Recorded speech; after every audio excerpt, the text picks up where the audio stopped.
بسم اللہ الرحمن الرحیم۔ ایک صاحب نے معلوم کیا ہے کہ کیا یہ بات درست ہے کہ لڑکیوں کو حفظ نہیں کرانا چاہیے،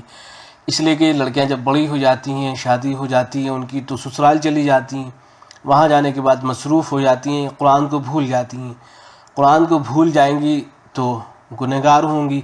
اس لیے بچیوں کو قرآن حفظ نہیں کرانا چاہیے۔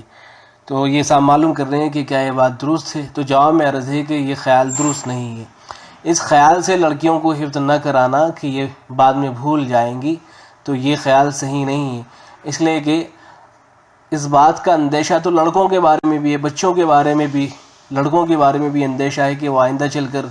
قرآن بھول سکتے ہیں، تو پھر تو بچوں کو بھی یاد نہیں کرانا چاہیے۔ تو بہرحال یہ خیال درست نہیں ہے، بلکہ درست بات یہ ہے کہ جس طریقے سے بچوں کو قرآن مجید حفظ کرانے کا اہتمام کیا جاتا ہے، اسی طرح سے بچیوں کو بھی قرآن مجید حفظ کرانے کا اہتمام کرنا چاہیے۔ اور جو بعض روایتیں اس طرح کی آئی ہیں کہ جن میں قرآن مجید یاد کر کے بھول جانے والے کے بارے میں کہا گیا ہے کہ وہ وعیدوں کا مستحق ہوگا، تو ان حدیثوں کا مطلب علماء نے یہ بیان کیا ہے کہ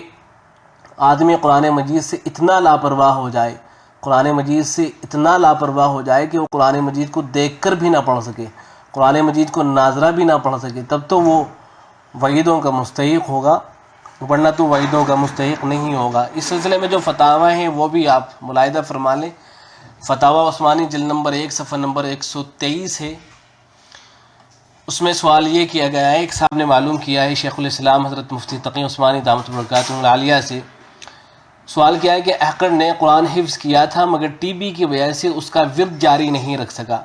اب صحت کی صورت نظر نہیں آتی، ایسی صورت میں اگر موت آئے تو کیا قیامت کے دن اندھا اٹھایا جاؤں گا؟ یہ بھی شاید لوگوں کے درمیان میں غلط فہمی ہے کہ اگر قرآن مجید یاد کر کے بھول جائیں گے تو قیامت میں اندھے اٹھائے جائیں گے۔ تو جواب میں حضرت مفتی صاحب نے لکھا ہے کہ اس سلسلے میں جو حدیث وارد ہوئی ہے اس کے الفاظ یہ ہیں کہ ما من امرئ یقرأ القرآن ثم ينساه الا لقی اللہ یوم القیامت اجزم، یعنی جو شخص بھی قرآن پڑھے پھر اسے بھلا دے تو قیامت کے روز اللہ تعالیٰ سے جزام کی حالت میں ملے گا۔ مولا علی قاری رحمۃ اللہ علیہ نے ثم ينساه کی تشریح کرتے ہوئے فرمایا ہے کہ ان بالنظر عندنا وبالغیب عند الشافعی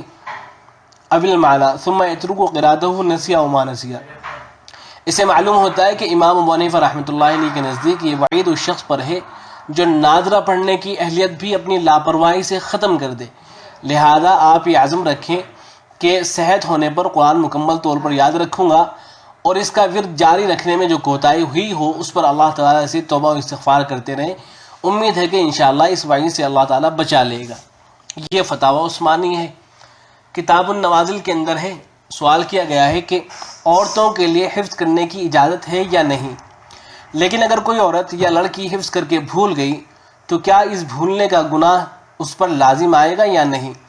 اور جبکہ وہ دوبارہ سے یاد کرنے کی بہت کوشش کرتی ہے لیکن اب یاد نہیں ہوتا، تو اب جو پہلے یاد کر کے بھول گئی تو اب کیا بھولنے پر گناہ ہوگا یا نہیں؟ یہ سوال ہے۔ جواب میں حضرت مفتی صاحب نے لکھا ہے کہ عورتوں کے لیے بھی قرآن کا حفظ کرنا اسی طرح درست ہے جس طرح مردوں کے لیے، اور جب حفظ کر لیا تو یاد رکھنے کی کوشش کرنی چاہیے، لیکن اگر کوئی لڑکی کوشش کے باوجود یاد نہ کر سکے تو اس پر کوئی گناہ نہیں۔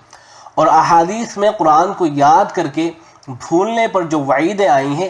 ان کا تعلق اس صورت سے ہے جبکہ آدمی غفلت اور کوتاہی کی بنا پر ناظرہ پڑھنے پر بھی قادر نہ رہے۔ تو معلوم یہ ہوا کہ یہ جو وعیدیں آئی ہیں ان کا تعلق اس بات سے ہے کہ آدمی قرآن مجید سے اس قدر لاپرواہ ہو جائے کہ وہ قرآن مجید کو دیکھ کر بھی نہ پڑھ سکے، ناظرہ بھی نہ پڑھ سکے۔ لہذا یہ خیال درست نہیں ہے کہ لڑکیوں کو حفظ نہیں کرانا چاہیے۔ جس طریقے سے ہم لڑکوں کے بارے میں اہتمام کرتے ہیں، ان کو حفظ کراتے ہیں، اسی طریقے سے لڑکیوں کو بھی حافظہ بنانا چاہیے اور لڑکیوں کے سلسلے میں بھی اہتمام کیا جانا چاہیے۔ والسلام علیکم ورحمۃ اللہ۔